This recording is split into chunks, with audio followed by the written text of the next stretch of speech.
Good morning class. Last class में हम थोड़ा सा डिस्कस कर रहे थे व्हाट इज कीज, है ना। तो थोड़ा सा फिर से बताते हैं कि कीज क्या होता है। कीज का मतलब होता है कंस्टेंट या फिर होता है रिस्ट्रिक्शन, है ना। कीज का क्या मतलब होता है? कीज का मतलब होता है कंस्टेंट्स या फिर रिस्ट्रिक्शन।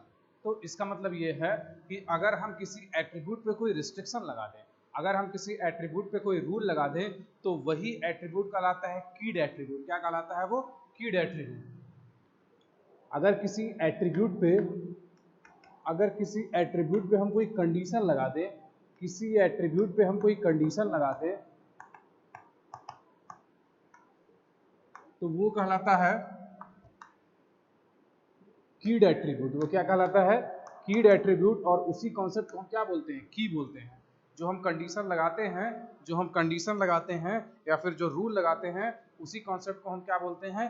की बोलते हैं, है ना। वही की कहलाता है। तो किसी एट्रीब्यूट पे हम की लगाते हैं, कल इतना डिस्कस किया गया था, ठीक है।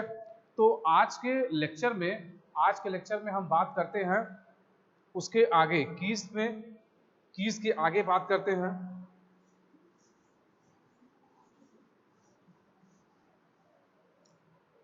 कॉन्सेप्ट्स ऑफ सुपर की, कैंडिडेट की एंड प्राइमरी की।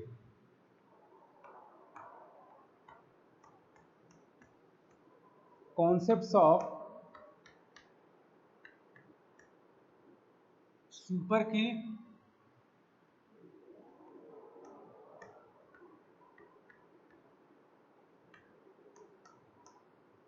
कैंडिडेट की एंड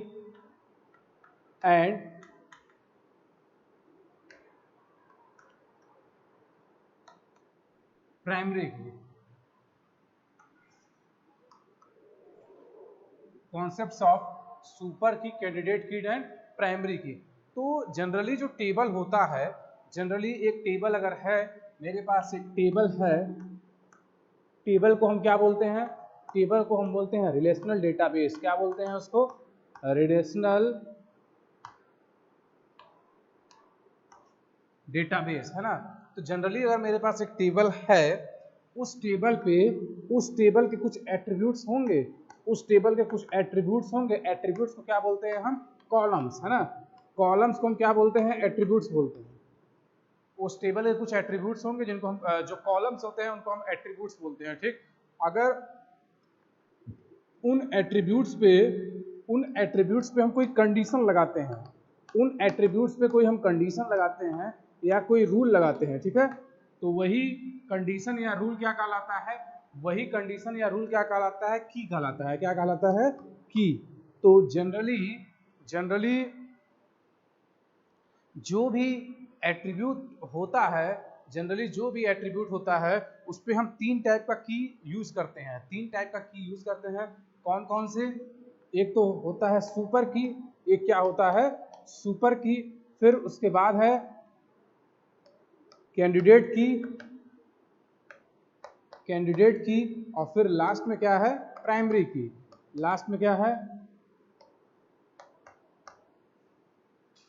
की। है ना। तो ये तीन टाइप से कीज हैं, सुपर की, कैंडिडेट की एंड प्राइमरी की। तो सबसे पहले हम बात करेंगे सुपर की। सबसे पहले हम बात करते हैं सुपर की।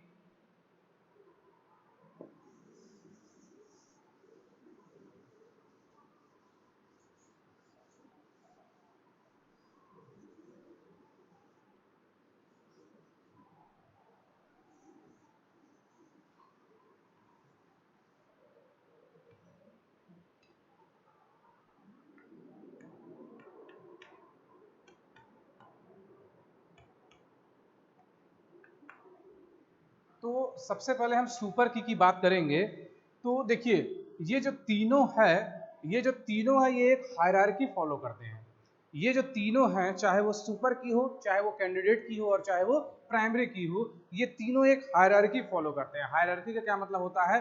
फ्रॉम टॉप टू डाउन एक ऑर्डर को फॉलो करते हैं। सबसे पहले हम बात करते हैं सुपर की, फिर हम बात करते हैं कैंडिडेट की, फिर उसके बाद हम किसकी बात करते हैं? प्राइमरी की। सुपर की, कैंडिडेट की एंड प्राइमरी की। सबसे पहले सुपर की हम बात करेंगे।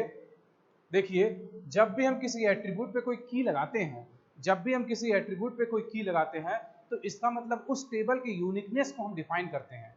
उस टेबल के यूनिकनेस को डिफाइन करने के लिए या उस टेबल को हम यूनिक बनाने के लिए, टेबल को यूनिक बनाने का क्या मतलब है? यूनिकनेस या फिर टेबल को यूनिक बनाने का क्या मतलब है? टेबल को यूनिक बनाने का क्या मतलब है? इसका मतलब ये है कि अगर मेरे पास टेबल में रोज है ना, रो 1 है, देन रो 2 है, देन रो 3 है एंड सो ऑन, तो हर रो के करेस्पॉन्डिंग कोई दो रो सेम नहीं होना चाहिए। जो कॉलम की वैल्यूज है, no two rows have same values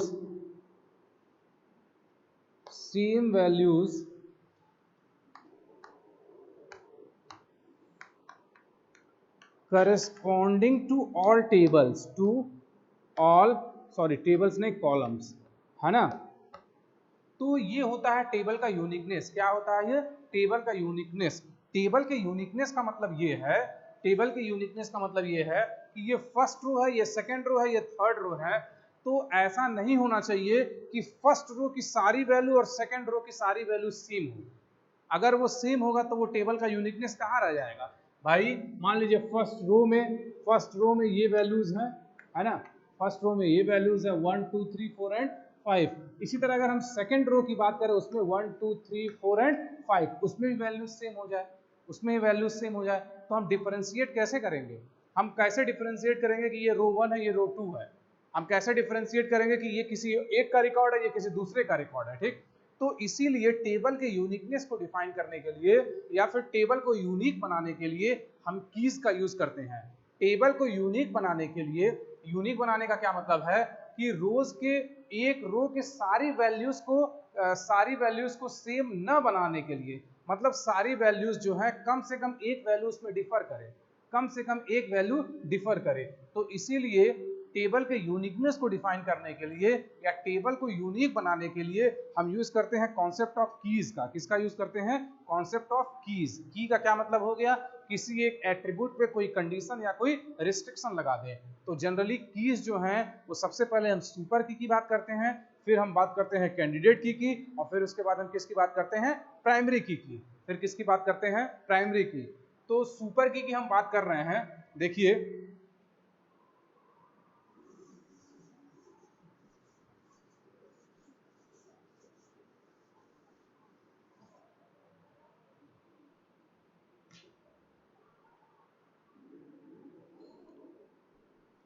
super की का अगर हम पहले डिफिनेशन लिखें, set of one or more attributes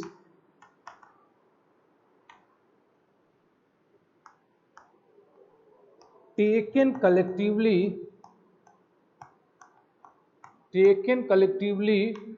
to define the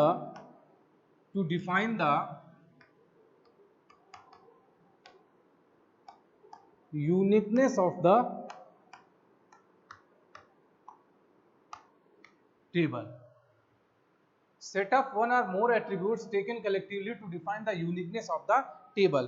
इसका मतलब क्या है कि वो सारे पॉसिबल सेट्स, अगर एक टेबल है उसमें कुछ एट्रीब्यूट्स होंगे तो वो सारे पॉसिबल सेट्स ऑफ एट्रीब्यूट्स जिससे टेबल के यूनिकनेस को डिफाइन किया जाए, वो कहलाता है सुपर की। वो क्या कहलाता है? सुपर की। तो इसीलिए बोला गया है इसमें बोला गया है set of one or more attributes taken collectively to define the uniqueness of the table. तो इसका मतलब है कि जो सुपर की है उसमें एक एट्रीब्यूट भी हो सकता है, और मोर देन वन एट्रीब्यूट भी हो सकता है।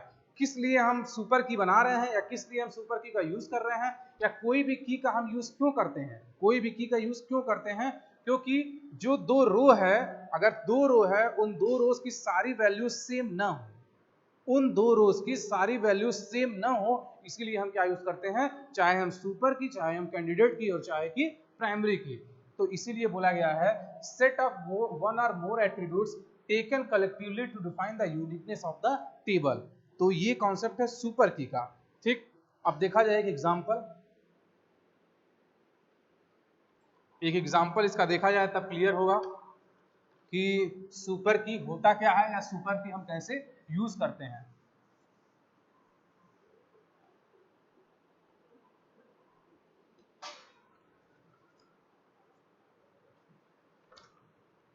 मान लीजिए मेरे पास एक टेबल है या फिर एक एंटिटी है एम्प्लॉय, एक एंटिटी है एम्प्लॉय, है ना, उसके जो एट्रीब्यूट्स हैं या फिर उसके जो कॉलम्स हैं, उसके जो एट्रीब्यूट्स हैं, कॉलम्स को ही या फिर टेबल के फील्ड्स को ही हम क्या बोलते हैं, एट्रीब्यूट्स बोलते हैं। ईआईडी है, नेम है, एड्रेस है, एज है, सैलरी है एंड फोन नंबर,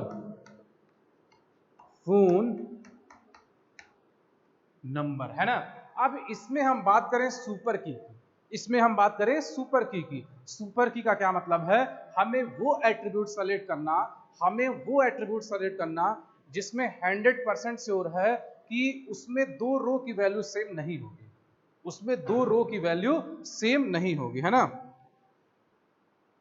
तो देखिए सुपर की को कैसे डिफाइन किया गया है, set of one or more attributes that taken collectively to define the uniqueness of the table.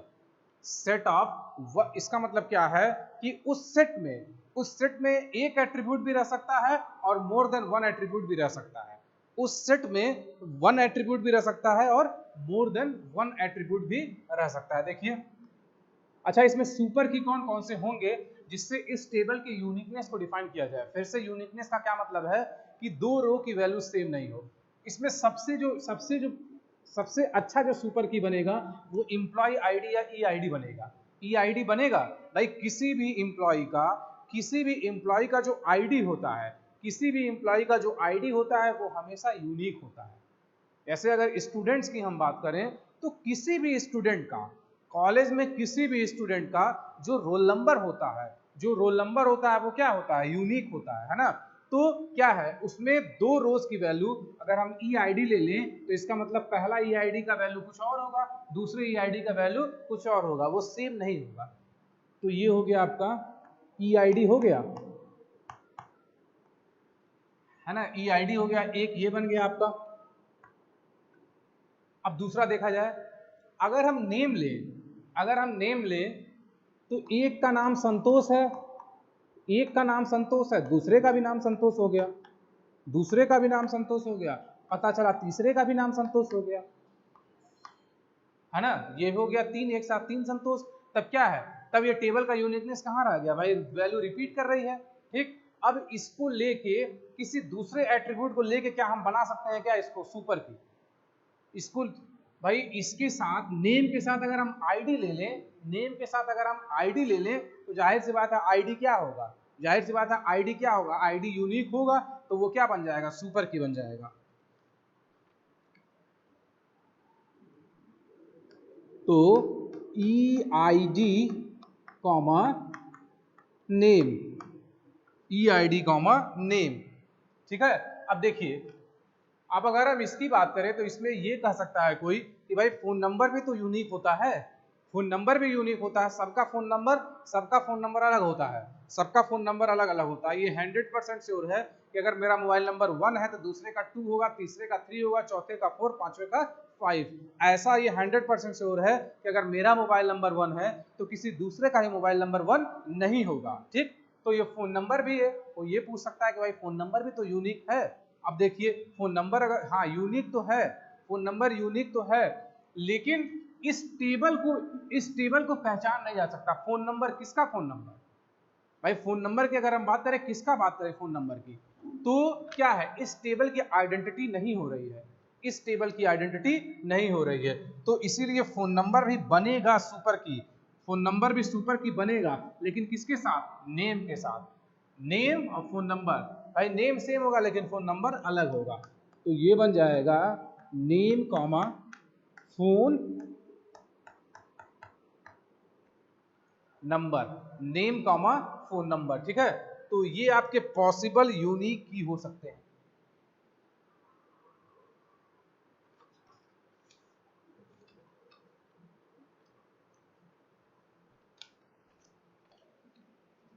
तो ये जो है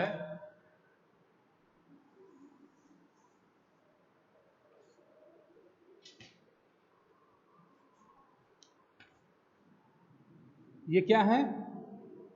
These are possible super keys, possible super keys, है ना। जब भी हम टेबल के यूनिकनेस को डिफाइन करते हैं, ऐसा कोई एट्रीब्यूट्स जिससे उस टेबल के यूनिकनेस को डिफाइन किया जा सके, या एक ऐसा एट्रीब्यूट या फिर set of one more than one attributes जिसमें दो रोज की वैल्यू सेम ना हो, जिसमें दो रोज की वैल्यू सेम ना हो, वो कहलाता है सुपर की। तो इसमें कई बन सकते हैं सुपर की, ये 3 एग्जांपल दिया गया, ठीक है। अब देखिए, अब सुपर की के बाद हम किसकी बात करेंगे? कैंडिडेट की। सबसे पहले इंपॉर्टेंट है सुपर की को समझना, उसके बाद कैंडिडेट की, फिर लास्ट में प्राइमरी की। सबसे पहले सुपर की, फिर कैंडिडेट की, फिर प्राइमरी की। तो ये सुपर की है। अब देखिए कैंडिडेट की।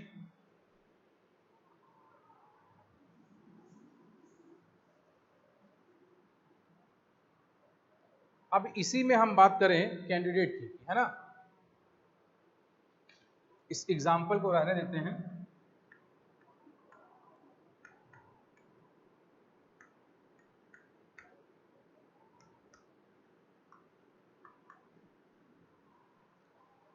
कैंडिडेट की, है ना। तो देखिए कैंडिडेट की को ऐसे डिफाइन करेंगे, मिनिमल पॉसिबल सुपर की इज कॉल्ड कैंडिडेट की। मिनिमल पॉसिबल सुपर की इज कॉल्ड कैंडिडेट की। तो जितना भी हम सुपर की सेलेक्ट किए हैं, उनमें से जो मिनिमम वैल्यू है, उसमें से जो मिनिमम एलिमेंट्स का सेट है, वही बनता है कैंडिडेट की। वो क्या बनता है? कैंडिडेट की।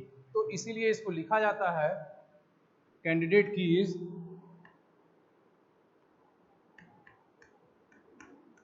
मिनिमल पॉसिबल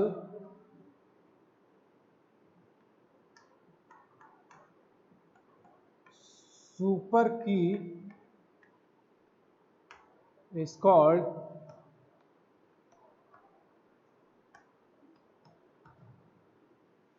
कैंडिडेट की।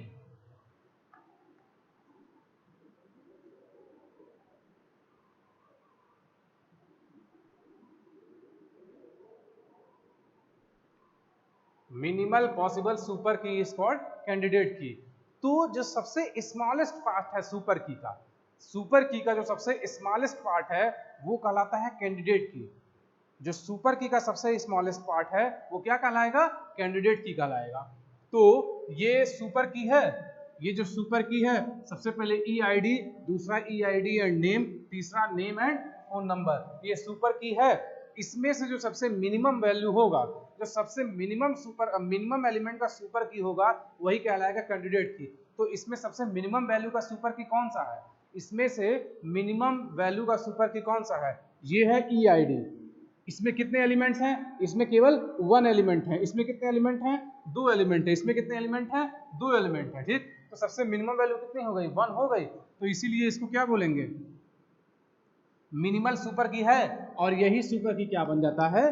कैंडिडेट की। यही सुपर की क्या बन जाता है? कैंडिडेट की, है ना। तो इसीलिए बोला गया है मिनिमल पॉसिबल सुपर की इज कॉल्ड कैंडिडेट की। तो ये जो सेट ऑफ सुपर कीज हैं, इनमें से जो सबसे मिनिमम वैल्यू होगा, या फिर जो सबसे मिनिमम एलिमेंट का जो सुपर की होगा, वही कैंडिडेट की बनेगा। हम देख रहे हैं कि ये एक एलिमेंट है, इसमें 2 एलिमेंट और इसमें 2 एलिमेंट, तो इसीलिए इसमें जो ई आई डी है वो क्या बन जाएगा? कैंडिडेट की। वो बन जाता है कैंडिडेट की, ठीक। अब नेक्स्ट हम बात करते हैं प्राइमरी की। व्हाट इज प्राइमरी की? जब भी हम टेबल पे क्वेरी लिखते हैं, नेक्स्ट यूनिट में बताया जाएगा, एसक्यूएल क्वेरी। तो जब भी हम एसक्यूएल क्वेरी लिखते हैं तो हम हमेशा प्राइमरी की ही यूज करते हैं। ये तो कॉन्सेप्ट है समझने के लिए, कैंडिडेट की और सुपर की जो है कॉन्सेप्ट है समझने के लिए, लेकिन जब भी हम की लगाते हैं या फिर जब भी हम की लिखते हैं तो हम किसका यूज करते हैं? प्राइमरी की का। हम किसका यूज करते हैं? प्राइमरी की। तो अब हम बात करते हैं प्राइमरी की।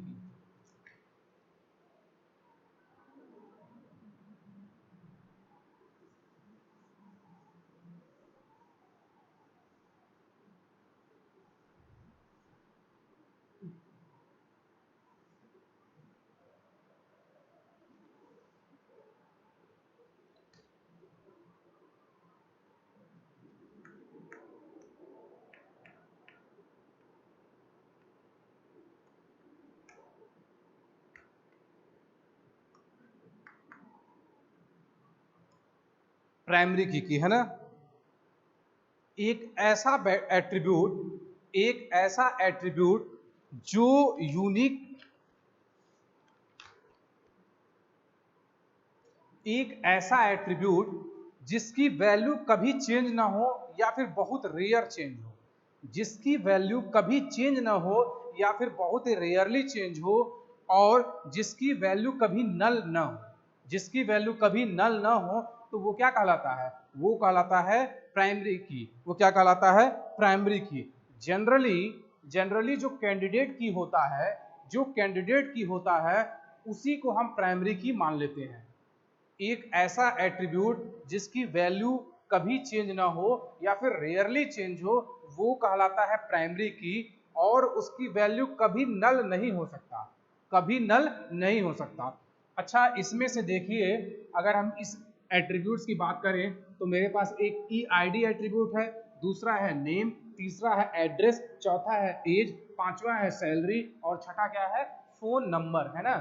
ये वैल्यू, ये एट्रीब्यूट्स हैं। इनमें से ये सोचा जाए, इसमें से ये जाना जाए कि कौन सा ऐसा एट्रीब्यूट है, कौन सा ऐसा एट्रीब्यूट है जिसकी वैल्यू कभी चेंज नहीं होगी, कौन सा ऐसा एट्रीब्यूट है जिसकी वैल्यू कभी चेंज ही नहीं होगी।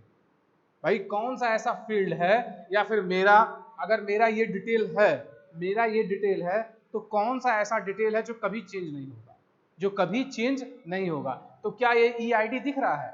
भाई एम्प्लॉय की आईडी एक बार जो जनरेट हो जाती है, एम्प्लॉय जिस कंपनी में काम करता है, एक बार अगर उसकी आईडी जनरेट हो गई तो जब तक वो उसमें काम करेगा, जब तक उसमें काम करेगा तब तक उसकी आईडी वही है, तब तक उसकी आईडी वही होता है। जैसे अगर कोई स्टूडेंट एक बार यूनिवर्सिटी में रजिस्टर्ड हो गया, अगर कोई स्टूडेंट एक बार यूनिवर्सिटी में रजिस्टर्ड हो गया, तो इसका मतलब जब तक कि वो बीटेक पास नहीं कर लेगा, जब तक बीटेक पास नहीं कर लेगा तब तक उसका रोल नंबर सेम रहेगा, तब तक उसका रोल नंबर सेम रहेगा, ठीक। और ये नल नहीं हो सकता। नल का क्या मतलब है? कि वो ब्लैंक छोड़ दिया जाए। रोल नंबर ब्लैंक हो सकता है क्या? ऐसा कोई स्टूडेंट है क्या कि जिसका रोल नंबर हो ही नहीं? सब स्टूडेंट्स का रोल नंबर होता है। तो इसीलिए डिफाइन किया गया है प्राइमरी का, इसीलिए प्राइमरी की को डिफाइन किया गया है attribute whose value never change or rarely changes, attribute whose value never changes or rarely changes। first is it has no null values, it has no null values। तो इसीलिए इन दोनों डिफिनेशन से ये फिट बैठता है, जो ईआईडी होगा वो क्या होगा? प्राइमरी की होगा। क्यों? क्योंकि इसकी वैल्यू कभी चेंज नहीं होगी, और दूसरा ईआईडी कभी नल नहीं होगा या फिर ब्लैंक नहीं होगा। देखिए इसमें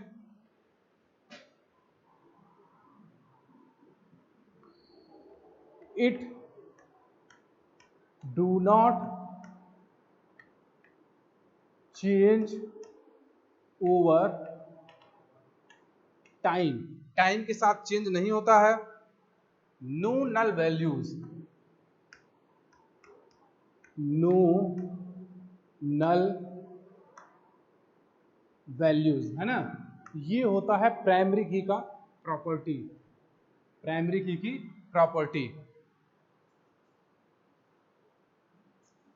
तो it do not change over time, इसकी वैल्यू कभी चेंज नहीं हो सकती। और दूसरा क्या है?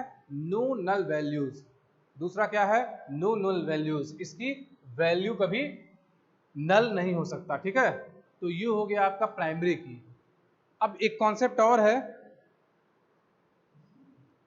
तो सबसे पहले क्या हो गया, सुपर की, फिर कैंडिडेट की, और उसके बाद फिर प्राइमरी की, है ना।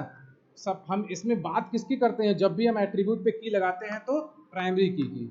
जब भी हम किसी एट्रीब्यूट पे कोई क्वेरी लिखते हैं तो किसकी लिखते हैं, प्राइमरी की। ठीक। अब एक और आता है फॉरेन की।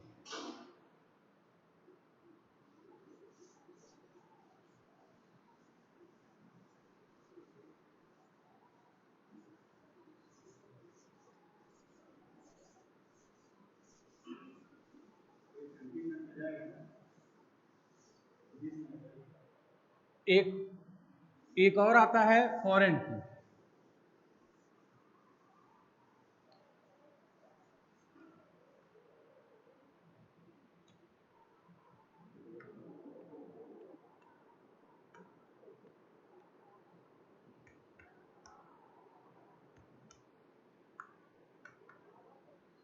देखिए जो फॉरेन की का रिलेशन है वो टोटली प्राइमरी की के साथ है। जो फॉरेन की का रिलेशन है वो टोटली प्राइमरी की के साथ है। इसका मतलब ये है फॉरेन की तभी एग्जिस्ट करेगा, फॉरेन की तभी एग्जिस्ट करेगा जब प्राइमरी की एग्जिस्ट करेगा। फॉरेन की तभी एग्जिस्ट करेगा जब प्राइमरी की एग्जिस्ट करेगा। ठीक। तो देखिए इसमें फॉरेन की में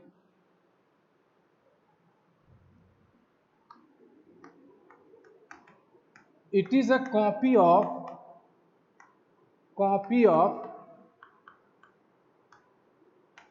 primary key in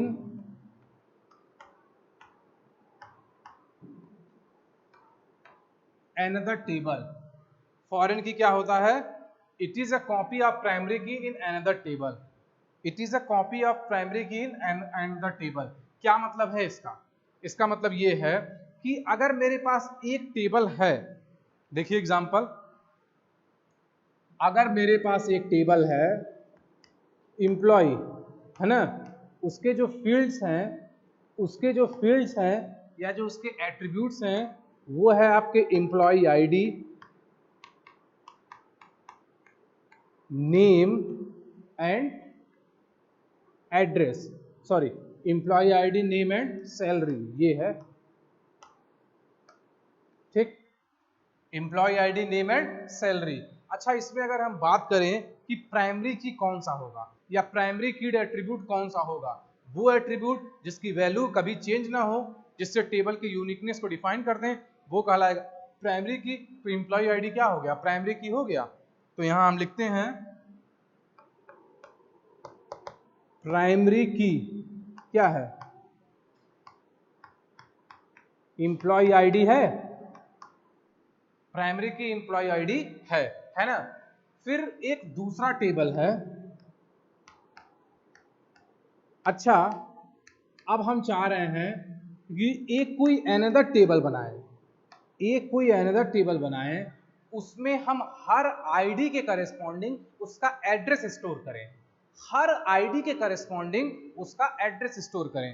तो इसका मतलब ये है कि जो ये आईडी यहां है, हम ये चाहते हैं भाई, पहला है एम्प्लॉय टेबल, वो एम्प्लॉय आईडी दिया, नेम दिया, सैलरी दिया, एम्प्लॉय आईडी दिया, नेम दिया और सैलरी दिया, पहला टेबल ये है। अब दूसरा टेबल क्या चाह रहा है, दूसरा टेबल ये चाह रहा है कि हर आईडी का या हर एम्प्लॉय का एड्रेस हो, हर एम्प्लॉय का एड्रेस हो। ठीक। तो इसके लिए क्या है भाई, अब हम ये चाह रहे हैं कि एज अ डेवलपर हम ये चाह रहे हैं कि उन्हीं का एड्रेस इंटर हो, उन्हीं का एड्रेस इंटर हो, या हम केवल उन्हीं का एड्रेस रखें जिसकी आईडी ऊपर एम्प्लॉय रिकॉर्ड में हो, जिसकी आईडी क्या हो, ऊपर एम्प्लॉय रिकॉर्ड में हो। जैसे एग्जांपल ये है कि अगर हम आईडी 101 रख रहे हैं, 102 रख रहे हैं, 103 रख रहे हैं, है ना, तो इसका मतलब क्या है, 101 Ram address, 101 Ram salary is 15,000, 102 Shyam salary is 20,000, 103 Mohan salary is 20,000, ये हो गया। ठीक। अब हम आईडी के बाद उसके एड्रेस, अब हम चाह रहे हैं उसका एड्रेस, तो आईडी कितनी है, 101 है, 102 है और 103 है, 101, 102 और 103। तो उसका एड्रेस हम रखें। क्या अगर हम 104 रख रहे हैं, 104 का एड्रेस रख रहे हैं, तो कोई मतलब है क्या उसका, जब 104 मेरे इसमें एम्प्लॉय रिकॉर्ड में एग्जिस्ट ही नहीं कर रहा है, जब 104 मेरे एम्प्लॉय रिकॉर्ड में एग्जिस्ट नहीं कर रहा है तो क्या 104 आईडी रखने का मतलब है? मतलब नहीं है भाई। हम मीनिंगफुल डेटा रखते हैं तो उसके लिए हम क्या यूज करते हैं? फॉरेन की का कॉन्सेप्ट। उसके लिए हम फॉरेन की का कॉन्सेप्ट, फॉरेन की, तो यहां ये हो जाएगा employ ID and address, employ ID and address. तो जो आईडी यहां ऊपर प्राइमरी की था, जो आईडी ऊपर प्राइमरी की था वो अब यहां क्या बन गया? फॉरेन की। वो क्या बन गया? फॉरेन की। क्यों? क्योंकि वो जो आईडी यहां होगी उसी आईडी के करस्पॉन्डिंग यहां एड्रेस एग्जिस्ट करेगा, अदरवाइज वो इनवैलिड होगा। अदरवाइज क्या होगा? वो इनवैलिड होगा। ठीक, तो एक ऐसा की जो टेबल के यूनिकनेस को डिफाइन करता है वो होता है प्राइमरी की। और अगर दूसरे टेबल में हम ये चाहते हैं कि जो दूसरी वैल्यू है वो पहली वैल्यू के प्राइमरी की के करस्पॉन्डिंग एग्जिस्ट करे, तो वही प्राइमरी की एट्रीब्यूट जो है दूसरे टेबल में क्या बन जाता है? फॉरेन की। दूसरे टेबल में क्या बन जाएगा? फॉरेन की। तो यहाँ एम्प्लॉय आईडी क्या बन जाएगा? एम्प्लॉय आईडी बन जाएगा फॉरेन की। ठीक, तो यहाँ लिखते हैं हम फॉरेन की, क्या हो जाएगा यहाँ? एम्प्लॉय आईडी, है ना। जो एम्प्लॉय आईडी है वो क्या बन गया? फॉरेन की बन गया। एम्प्लॉय आईडी फॉरेन की, तो ऊपर प्राइमरी की था एम्प्लॉय आईडी, नीचे क्या बन गया? वो फॉरेन की। ठीक, तो इसीलिए बोला जाता है कि प्राइमरी और फॉरेन दोनों एक साथ चलते हैं। फॉरेन की का एग्जिस्टेंस तभी है जब प्राइमरी की का है, फॉरेन की का एग्जिस्टेंस तभी है जब प्राइमरी की का है। ठीक, फॉरेन की नहीं लगेगा, फॉरेन की नहीं लगेगा अगर ऊपर प्राइमरी की नहीं है तब। अगर ऊपर प्राइमरी की नहीं है तो फॉरेन की नहीं लगेगा। इसका एक एग्जांपल देखा जाए, इसका एक एग्जांपल, तो इसमें एक बार एग्जांपल की बात करते हैं हम कि प्राइमरी की और फॉरेन की इंटर रिलेटेड कैसे हैं।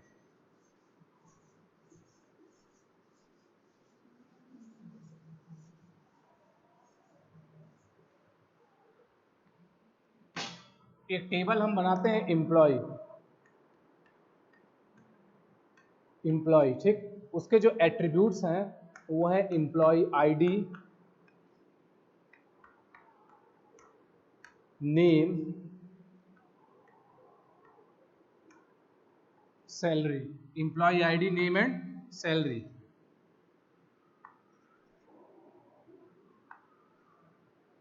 Employ ID, name and salary.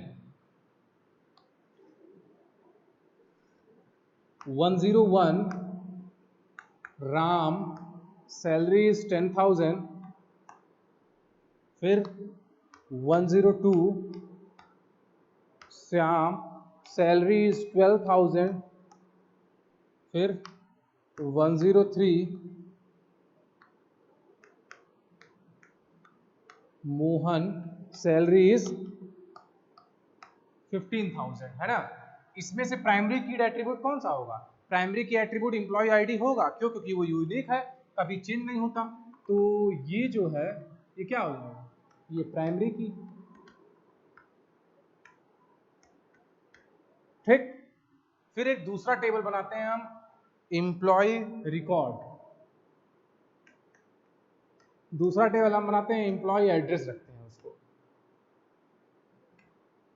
ठीक, हम चाह रहे हैं कि हर आईडी का, हर एम्प्लॉय का एड्रेस रखें, हर एम्प्लॉय का एड्रेस रखें। तो फिर से उस टेबल में एट्रीब्यूट्स हम रखते हैं एम्प्लॉय आईडी एंड उसका एड्रेस। ठीक है,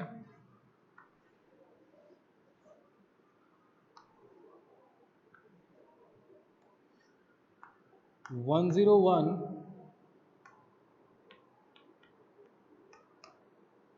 गोरखपुर, 102 लखनऊ।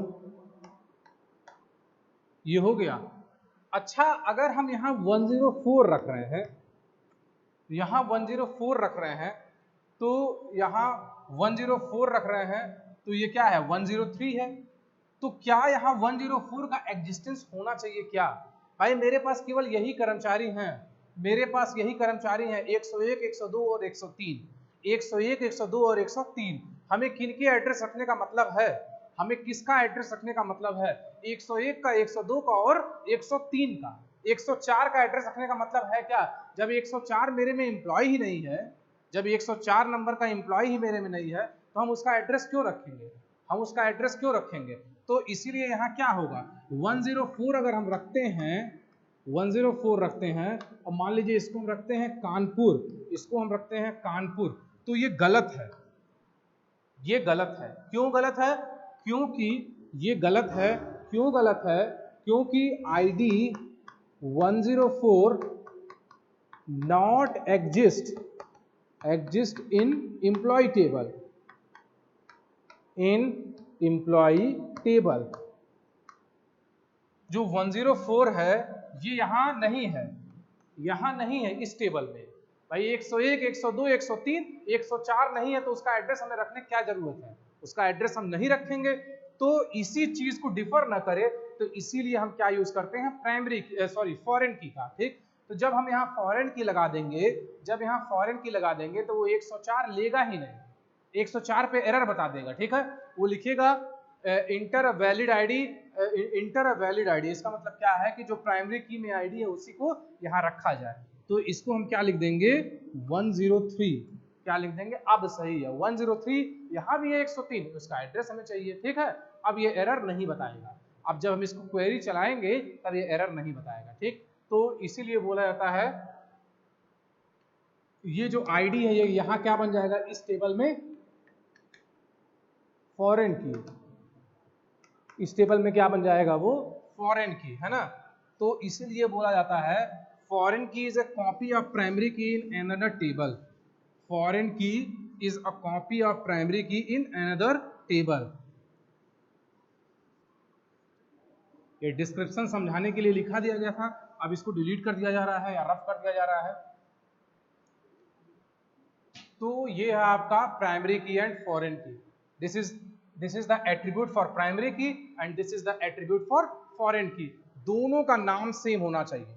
ठीक है, जिसका रेफरेंस हम पास करेंगे, जिसका हम रेफरेंस पास करेंगे वो प्राइमरी की होगा और जिसमें हम रेफरेंस पास करेंगे वो क्या होगा, फॉरेन की। ठीक, अब देखिए next topic is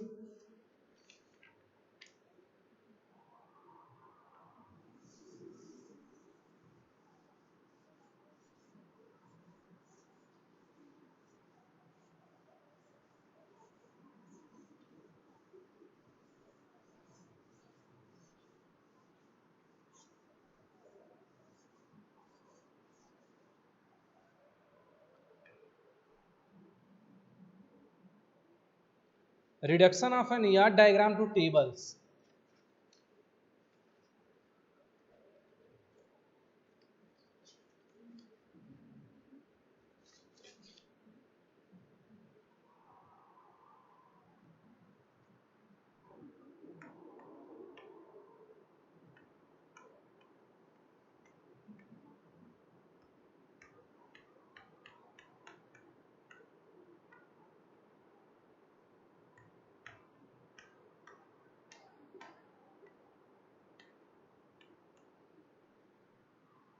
reduction of an ER diagram to tables है ना, reduction of an ER diagram to table. इसका क्या मतलब है, इसका मतलब ये है कि अगर एक ER डायग्राम से, अगर एक ER डायग्राम से एक टेबल बना दें, एक ER डायग्राम से एक टेबल बना दें तो वो कहलाता है reduction of an ER diagram to table. Convert the ER diagram into a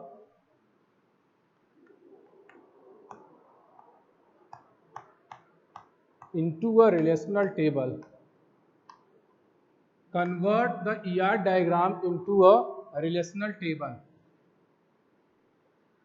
अगर मेरे पास एक ER डायग्राम है, ER डायग्राम का क्या मतलब हो गया, इंटिटी रिलेशनशिप डायग्राम है ना। एक मेरे पास ER डायग्राम है that is entity relationship model, और उसको हम टेबल में कन्वर्ट कर दे रहे हैं या उसको रिलेशनल टेबल में बोल दे रहे हैं, तो वो बोला जाता है reduction of an ER diagram to tables. ठीक, इसका एक एग्जांपल देखा जाए,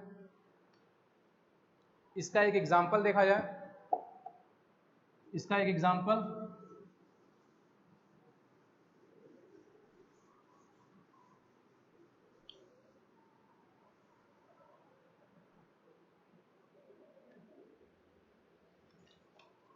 सपोज मेरे पास एक यार्ड डायग्राम है, कस्टमर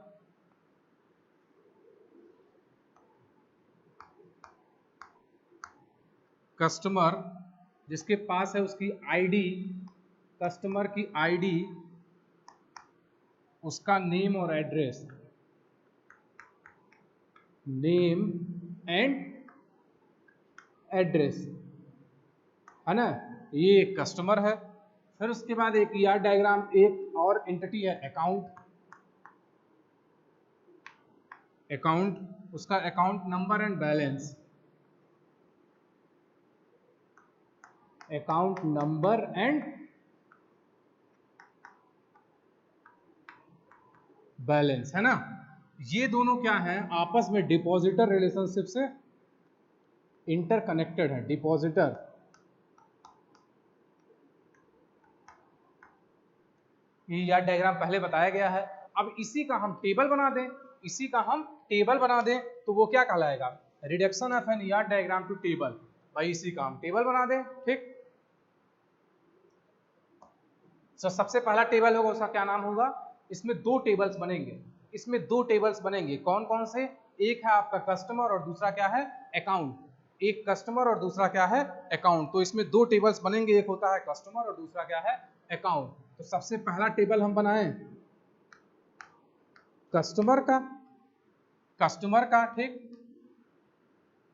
उसमें जो फील्ड्स होंगे या आईडी होगा, उसमें जो कॉलम्स होंगे कौन कौन से होंगे, ID name and address, ID name and address.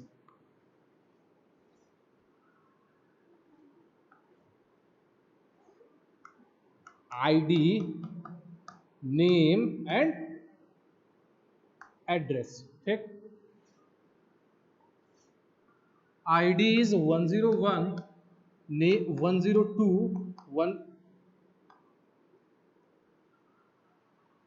102 and 101, 102 and 103. Name is Ram, Mohan and Shyam.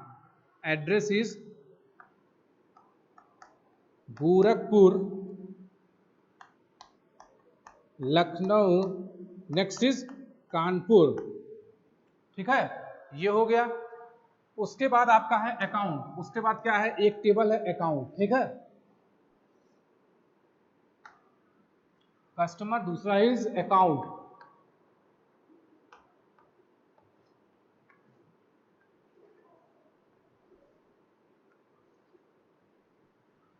Account number and balance, इसमें दो ही फील्ड्स होगा, अकाउंट नंबर एंड बैलेंस।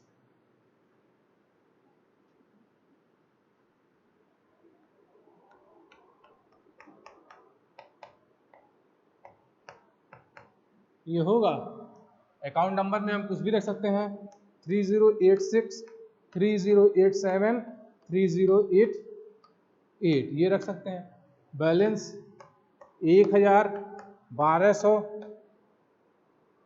900, ठीक। ये बन गया है reduction of an ER diagram to table. एक तरीका ये भी है, और दूसरा तरीका क्या है, दूसरा तरीका देखिए,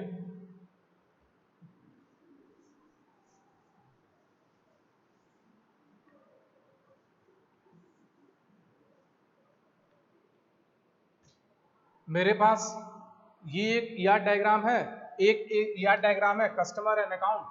तो क्या है, एक टेबल हम बना दिए कस्टमर, जिसके एट्रीब्यूट्स क्या क्या है, ID name and address, ID name